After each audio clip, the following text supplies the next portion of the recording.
我是小广同学。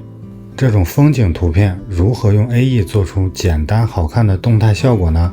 点赞支持下，4分钟教会你。打开 AE， 导入图片。先看一下这张图片，这是一张风景图，中间呢是一个湖泊，我们先导入进来。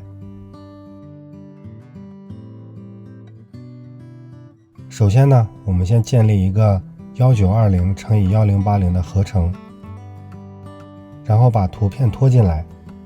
我们的目的呢是把云做成动态，从左往右的飘动起来。首先呢，我们添加第一个效果 CC Slight， 这个效果可以让画面左右倾斜，但是呢现在这样呢很奇怪，所以我们把这个点定位到中间，云和山交界的位置，这样云就看起来会很舒服。但是我们发现这两个地方因为倾斜，所以没有画面了。现在呢，我们添加第二个插件 Motion Tile， 把这个插件放到第一的位置，这个打勾，然后增加输出的宽度，这样漏的画面就补好了。现在我们来打关键帧，在第一帧的位置呢打上关键帧，到10秒的位置我们把数值改成30左右，具体呢根据动态的效果来调整，没有规定的参数。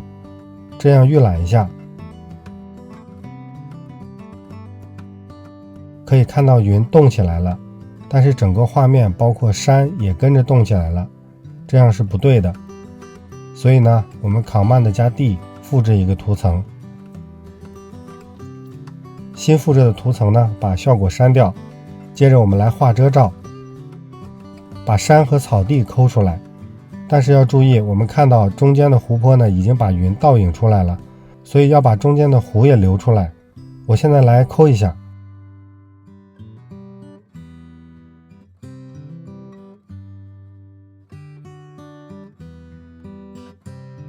好的，遮罩画完，我们把羽化呢开到50左右。现在再播放一下，可以看到云和湖中的倒影都在动，山和草地就没有动了。但是我们发现一个问题，水中的倒影和云的运动方向是相反的，这样是不符合现实的这个情况的。所以我们来调整一下水的倒影问题。首先呢，我关掉这一层，在第一个素材再次画一个遮罩，把图的下半部分抠出来即可。接着呢，复制一层，打开遮罩选项，把这里的反转呢打勾，然后呢，我们把第一层改成倒放，调整一下关键帧的位置。然后我们打开最上面的这一层，再次播放一下，可以看到水中的云和天空中的云是一个方向运动的。接下来呢，全选图层打一个预合成，我们再给预合成做一个放大的动画，就相当于我的镜头再往前推。然后呢，我们再配一首音乐，一起来看一下效果吧。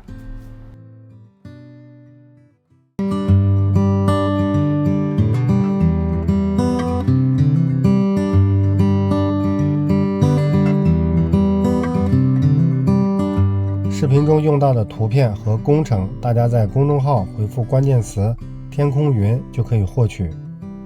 我另外也提供了一张图片供大家练习。好了，我们下期再见吧。